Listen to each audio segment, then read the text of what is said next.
morning, guys. Welcome to episode 35 of how we build a 5-story building. Here we are with an update. We are finishing the TPO roof at the highest level, the higher roof, and we already worked it as I showed you before. As you can see here, we already worked in this area.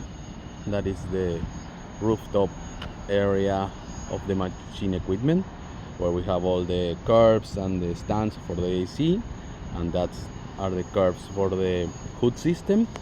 So the only thing missing to seal the envelope is going to be waterproofing here, as you can see, and all the waterproofing and tile installation in this area. Now we have some ponding water, but as soon as we give them a pitch to the drainage, that water is gonna disappear. So please subscribe to the channel, hit the like button, the notification bell, so we can give you more update on how we build a 5-story building. Thanks for watching.